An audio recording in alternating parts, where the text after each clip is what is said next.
దొల్లించి నాయన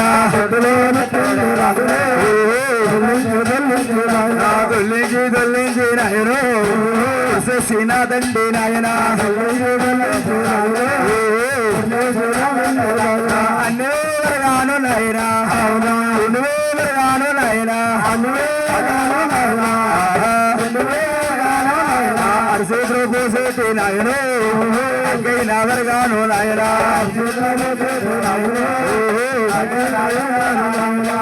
బాబాయ్ బాబాయ్ బాబాయ్ ఒరే అరగోపన్న మన కౌలు పిల్లావు దొడ్లో పెట్టి ఒరే గోపన్న డబ్బిచ్చి కునిపించావు కదా గోపన్న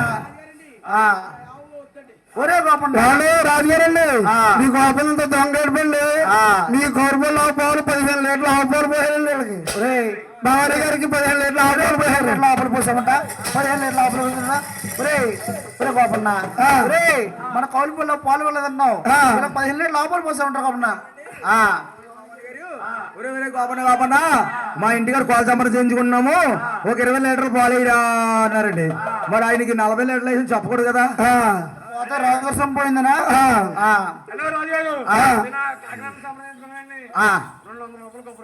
ఒరే కొబ్బరికాయలు నువ్వు కొబ్బరికాయలు ఇవ్వకుండా రే కొబ్బరికాయలు ఇవ్వకుండా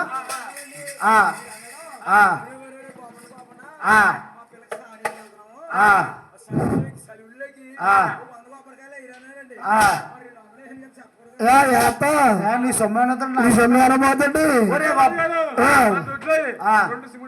కుంటావు కుంటావు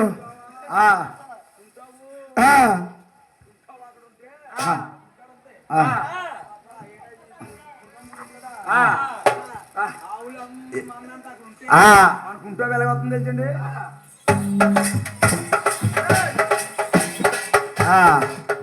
దాన్ని బాగా చూడలేక సాయిబుకి ఇచ్చేవా ఓరే గొప్పన్నా ఇవాళ దాకా నా పాలు ఎప్పుడు ఎక్కడ ఉండవు నాకు తెలియదు రేపు చూస్తే నాగులు చదువుతి మీ అమ్మగారు నేను కలిసి వెళ్ళి పుట్టలో పాలేస్తాం అమ్మగారు మీరు కలిపి పుట్టలో పాలే నాగేంద్ర స్వామి పాలేస్తాం అమ్మగారు మీరు కలిపి పాలు వేస్తారండి అమ్మగారు మీరు వేస్తారా పాలు అమ్మగారు నేను కలిసి పుట్టలో నాగేంద్ర స్వామికి పాలేస్తాం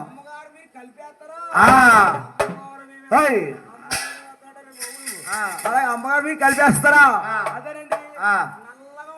ఒరే సిమ్లీ యారా ఈ కూర్చున్న భవన్లకు పంచబడతావేటి పరవన్నం పూర్వం కాలండి ఇలాంటి పెద్ద ఆవిడండి ఊర్శివరా కాస్తేనండి ఒరే ఒరే గోపన్న ఇలా రారని ఇంత పాడశివరండి అండి ఇప్పుడు ఏం చేస్తున్నారు తెలుసండి మొన్న నాగుల చేతి వచ్చిందండి నాగుల చేతి వస్తే మా యావుని తీసుకెళ్ళి ఆ పుట్టగా పాకానికి పుట్ట ఉందండి అక్కడ కట్టేసాను కట్టేస్తానండి ఎట్టుకుంటేనండి ఇంత పుట్ట ఎట్టుకుంటానండి దాని మీద అయితే జోరు రుమాలు వేస్తున్నారండి లేదా పేపర్ వేస్తున్నారండి చల్లండి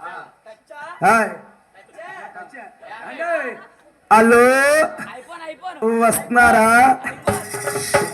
కాకినాడ సినిమాకి హలో హలో వస్తున్నారండి కాకినాడ సినిమాకి ఈ సినిమా గొడవ చెప్పుకుంటున్నారు కానీ ఈ బుట్టలో చూస్తే ఏమి లేవు ఇంతకీ మా ఆవుకమ్మ అంటుకుంటలేదు నాకేమో సిమిలి లేదు ఇంకెంత కానీ కట్టేసి అండి శేషాలంబర్ గుడి తెలిసాను మీకు శేషాలంబర్ గుడి అండి ఆ శేషాలంబర్ గుడి కాడికి వెళ్ళిపోయి ఇంకా అంతే అంతే ఇలాగండి ఇలా పొడిచానండి ఇలా తిప్పానండి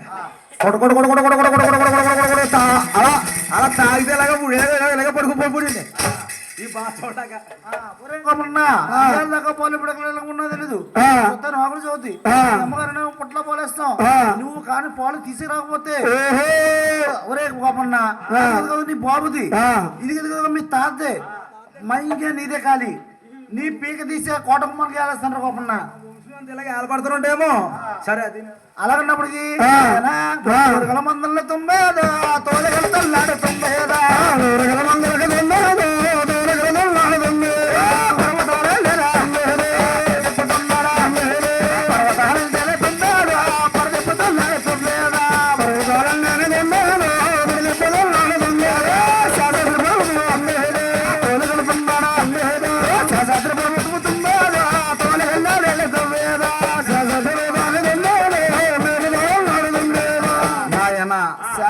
భర్తను తోలుకెళ్ళాడు.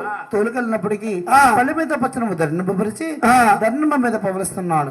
పవలించినప్పటికీ యావ ఏం చేస్తున్నా వేసమేసని మెల్లెత్తు చూసి మెల్లెత్తు చూసి జాడనలేడా అక్కడ అల్లగా మల్లగా వెళ్తుందా చుట్టూ తన మమ్మాడు తిరిగి మమ్మాడు తిరిగి అర్థమయ్యంగానే గొప్పనది కింద అర్థమయ్యంగానే గొప్పనది కింద ఆయన బాబు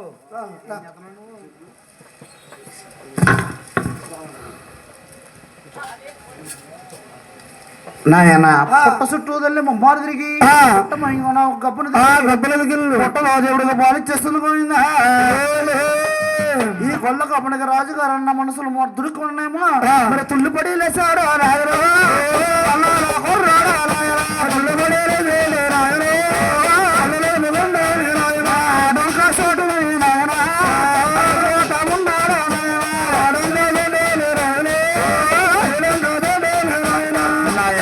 ఆ డొక్క చోటని ఈ డొక్క చోటని ఎతుకుతా పుట్ట దగ్గరకు వచ్చి ఏమంటున్నాడు? నల్లా పాలన్నీ తాగెత్తున్నావా? రాజుగారి చేత దెబ్బలు నాక పాలు నీక పాలు తెద్దామంటే రక్తం చుక్కలు వస్తున్నాయా? ఒరి నల్లా ఒరి నట్టక మళ్ళీ నీకు కిరాడుకోవటం ఉందిరా. ఒరి ఎలా చూస్తున్నారో బాబు పిల్లగా ఇవాళ నువ్వు అని ఉండాలి, లేకపోతే నేను అన్నాడు తెలియజేస్తాను. అలాగన్నప్పటికీ మీద కొట్టాలి నాయన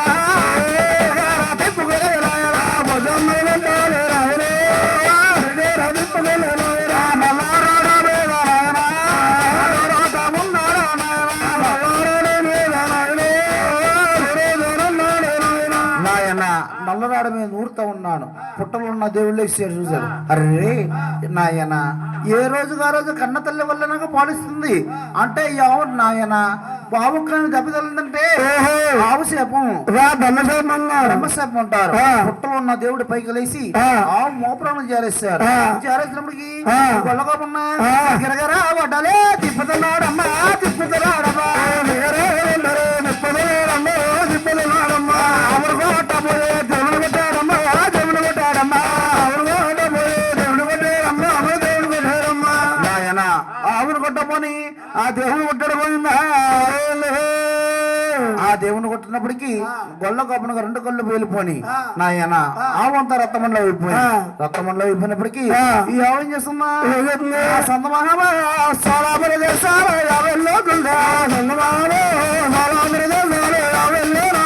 సొంత మహాబా సోలాబరి దేశాలు వచ్చి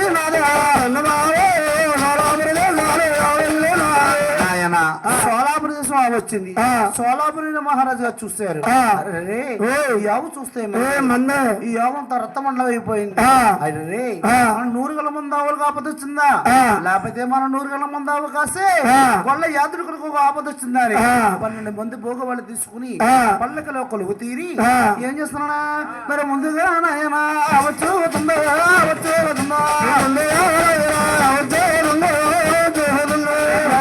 రాజు గారి పల్లగా వస్తుందో పల్లగా వస్తుందో ససీ బ్రహ్మా సకొచ్చేనారా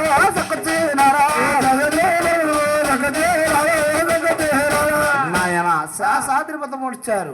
నాయన దేవుడు చూసన్నాడా పోయి సోలాపురి మహారాజా అంతరికి మూలకరం నువ్వే తెలిసి చేసినా తెలియజేసినా తప్పు ఇప్పుడు సోలాపురి మహారాజుగా ఉన్నావు.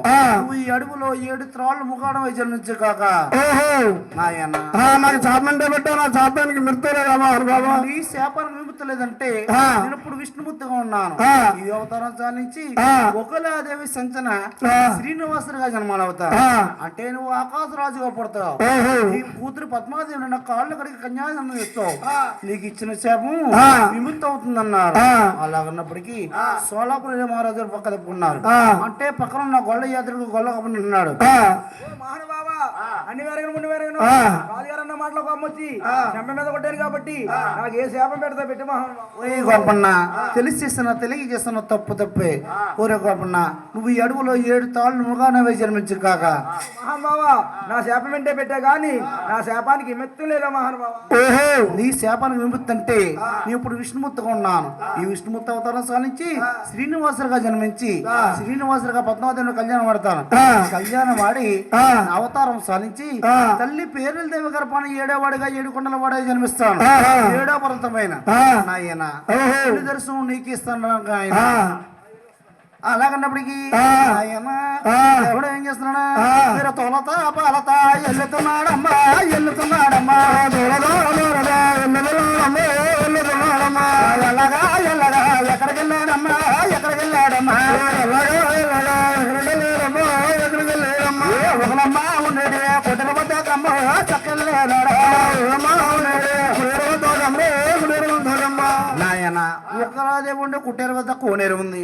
కోనేరు వద్ద ఒక పన్న చెట్టు కింద స్వాములు వారు పడుకున్నా పడుకుంటే ఒకలా దేవి తెల్లరగట్లు లేచి కుమారస్వామికి పూలు వద్దాను పూలు కింద వచ్చింది. ఏం చేస్తుందా మంచి మంచి పూలు గడుతుందా అందమైన పూల రసం వేస్తుందా మంచి పూలు గడుతుందా అందమైన పూల రసం వేస్తుంది అందమైన పూలు రసం వేస్తున్నా దశకర తల్లి అందమైన పూలు రసం వేస్తుంది ఎంత దగ్గర తల్లి పువ్వులు కోస్తా నాయన చెట్టుకున్న దేవుని చూసింది నాయన పరుగు పరుగునల్లి బయట సంగి సీర కొట్టగట్టి ఏముంటుందా నాయన తల్లిదండ్రులేరా ఆయన తల్లి తండ్రి లేరా రాంబజేరా కాబొట్టు లేరా రాంబజేరా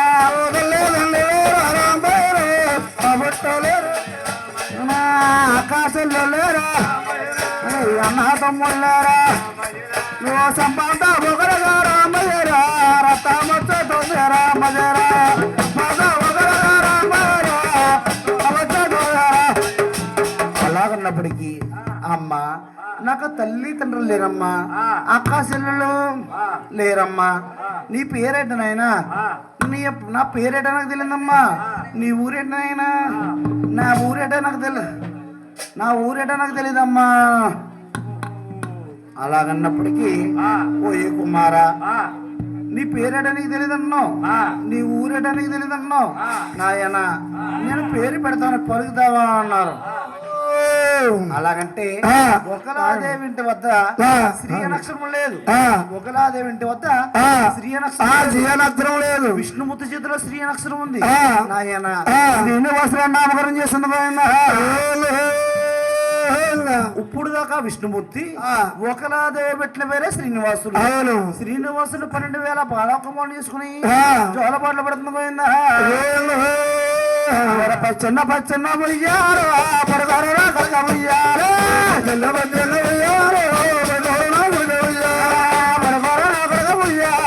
నద్దరక నీ కొల్ల ఉయ్యారా నద్దరక నూరెళ్ళు ఉయ్యారా లక్ష్మి అమ్మ ఉయ్యారా పక్కన కొట్టే ఉయ్యారా ఇద్దరికి నూరెళ్ళు ఉయ్యారా నీకు ఉయ్యారా ఉయ్యారా పరమట రోజులతో ఉయ్యారా పందానికి వెళ్ళారు ఉయ్యారా భగవాన రోజుకి ఉయ్యారా పందానికి వెళ్ళారు ఉయ్యారా గట్టి మీ అమ్మ ఉయ్యారా అర్జున ఉయ్యారా గట్టి మీ అమ్మ ఉయ్యారా రాజులతో ఉయ్యారా యుద్ధానికి వెళ్ళే ఉయ్యారా పరమట రాజులతో నాయన సోములు వారు ఒకలాదేవి కుటలో తండ్రిపోయాడు. చక్కగా 12,000 వాళ్ళకు మొదలయ్యాడు. తెల్లరట్లేసి అమ్మా అమ్మా నేను ఉజ్జానానికి అటుకెళ్తాను ఏటకెళ్తానమ్మా అమ్మ బాణం ఇచ్చి ఎలాంటి ఉజ్జానిచ్చి నాయమ్మ ఏటకు పంపించమ్మా ఏటకు పంపించమ్మా. అలాగంటే నాయన ఉజ్జానుడిలో రాజాపరాజులు ఉంటారు. రాజాపరాజులతో నువ్వు ఏటలు ఆడలేవు నాయన.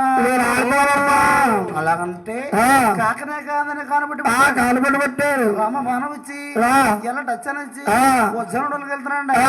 వచ్చానే ఆరులకి ఏటగలదాడు ఏటగలదాడు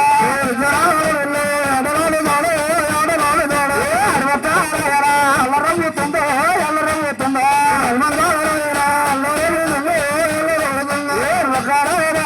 బెదిరిపోతున్నాయో బెదిరిపోతున్నాయా బెదిరిపోతున్నాయా నాయన అడుగంతా అల్లరైపోతుంది.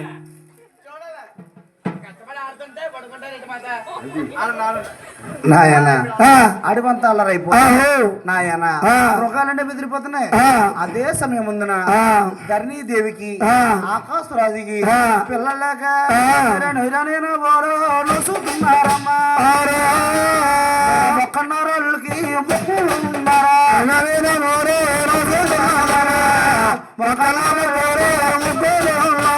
ఒక్కన్నరోళ్ళకి మొక్కుతున్నారా. ఎవరని సిట్టులకి ఉయ్యాలేస్తున్నారా.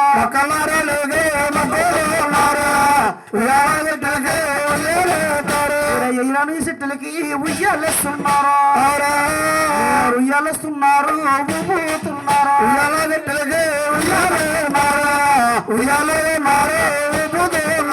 అంతన సంతన కలగలేదు. అంతన సంతన బిడ్డలు కలగలేదు. సంతానం కలగలేదు. తన భర్త అయిన ఆకాశరాజు నిమ్మ తోటలో 12 మంది కూలోళ్ళని తీసుకుని నిమ్మ తోటలో దుక్కుతుంటున్నాడు. దుక్కుతుంటున్న నాగలకు తగిలింది బంగారు పెట్టి తీసుకొచ్చారు. కోట్లో పెట్టారు. 2 తాళాలు పెట్టారు. ఇతర తాళాలు పెట్టారు. పాల్గొట్టారు. అందులో కణా పెట్టిన ఆడబాలున్నది. ఆడబాలుంది. పిల్లలు లేరమని ప్రేమగా పెంచుతున్నారు. ప్రేమగా పెంచుతున్నారు. నాయన ఎన్నదే జరుగుతున్నాదమ్మా జరుగుతున్నాదమ్మా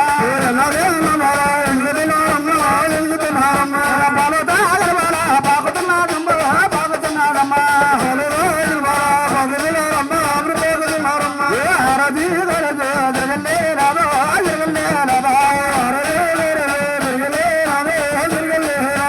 నాయన అంత ఎంత 12,000 బాలకుమారులు అయ్యారు. అందంగా ఉందని పద్మాదేవి పేరు నామకరణం చేస్తారు. పద్మాదేవి నామకరణం చేస్తారు. పోయిందా 7 చెలికత్తలను తీసుకుని ఏమండి నాన్నగారు నేను వచ్చాను అడవులకి ఏటకెళ్తానండి. అమ్మ బాణం ఇచ్చి ఎల్లటి వచ్చానిచ్చి పంపించండి. ఏటలకు పంపించండి నాన్న. అరే ఆటదానం పెట్టమ్మా ఏటలు ఆట పెట్టని ఆయన తల్లి గారు అన్నారు. కన్న తల్లి తండ్రి గారు రామ బాణొచ్చి ఎల్లటి వచ్చానిచ్చి వజ్జనుడికి ఏటగలుగుతుంది. ఎలాగంటే సిగిరి కొమ్మల మీద యమలారా చిలకలాడుతున్నాయి తల్లులారా. కొమ్మల మీద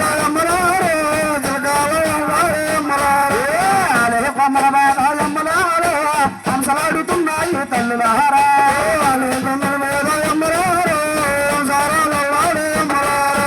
ఆకాశ మర్గాన తల్లులారా పౌరాన్ని చూసింది తల్లులారా.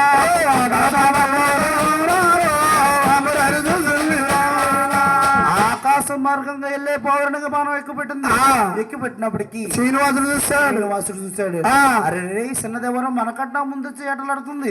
ఈ చిన్నదంతా మాట్లాడాలంటే మనం కొట్టాలి. అది కొట్టిన పౌరాన్ని మనం కొట్టాలి. అలా ఉన్నప్పుడు శ్రీనివాసుడు రమణ బనాలే శ్రీనివాసుడు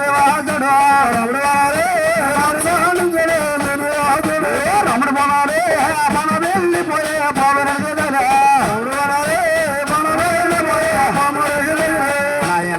శ్రీనివాసుడు కొట్టిన బాణం కుడ్డొక్కలో తగిలింది.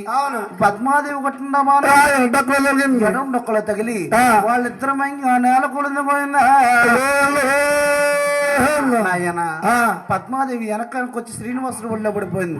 నాయన నాయన ఒకరి మనసు ఒకరు మార్చుకున్నారు. రామవతంలో గజేంద్రుడిగా ఏనుగుడు నేల చూపించాడు. వెనకానికి వచ్చి శ్రీనివాసుడు ఒళ్ళో పడిపోయింది. శ్రీనివాసుడు ఒళ్ళో పడిపోయినప్పటికీ 7 చెలికత్తలు 7 రాళ్ళు తీసి శ్రీనివాసుడు అంటే పద్మాదేవి శ్రీనివాసుడు ఒళ్ళో ఉండి అమ్మా ఇప్పుడు దాకా నా కొడుతున్నారు, నా సొమ్ము తిన్నారు, నా ప్రాణనాథును కొడతారని 7 లెంపకాయలేసింది. లెంపకాయలేసి తిట్టబోతుంది. పద్మాదేవి నువ్వు కంగారుడు పోగు. నిన్న రేపల్లి ఓడలో గోపాలకృష్ణ ఉన్నప్పుడు వాళ్ళు గోపగా స్త్రీలు, వాళ్ళు గోపరాశీలు, వాళ్ళు ఉట్టిమే బాణలన్నీ కూడా బదులు కొట్టేసేవాడిని. వాళ్ళ చీరలెట్టు కలిసి టారకం పెట్టేవాడిని. వారి నుండి ఏమి అనలేక ఓయి మహానుభావా ఏనాడుకన్నా దెబ్బ తిప్పమన్నారు. ఏనాడికన్నా దెబ్బ దెబ్బ ఆ దెబ్బకి దెబ్బ అన్నారు. ఆనాడు ఇచ్చిన వరమే ఈనాడు అమలు జరుగుతుంది. ఈనాడు అమలు జరుగుతుంది. ఆ. ఆన ఏడుగురు చెలికత్తుల పద్మాదేవిని తీసుకొచ్చారు రాష్ట్రంలోకి వెళ్ళిపోయారు. ఆ. శ్రీనివాసుడు చెంపంత ఆ చంప పట్టుకొని ఒకలాదేవి కుటలతో వచ్చాడు. ఆ. అప్పుడు కన్న తల్లి ఆ. ఒకడుగా ఉయ్యాలో ఎడాగల్లో ఉడగా ఉయ్యాలా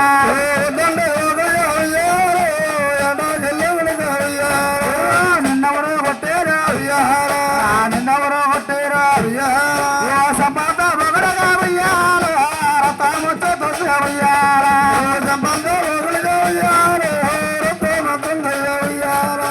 అలాగన్నప్పటికీ శ్రీనివాసుడు అన్నాడా, అమ్మా నన్ను ఎవరు కొడతారమ్మా, నన్ను ఎవరు తిడతారమ్మా, నేను పొన్న సెట్ ఎక్కి కాలు జరి కింద పడిపోయానమ్మా. కింద పడిపోయానమ్మా, చెంపంతా రక్తమండం అయిపోయిందన్నా. ఆనాడు స్వామి వంక పెట్టారు. అంటే బయటి సంచి సిరి కట్టి కట్టి ఒకలాదేవి కుట్టెల వద్ద ఉంది. కుట్టెల వద్ద ఉంటే శ్రీనివాసుడు తెల్ల రేట్లేసి అమ్మా నా జీవుడి జోడులకి పెళ్ళిళ్ళు అయ్యాయా, పెళ్ళిళ్ళు పోయాయే పెద్దరకాల జోడులకి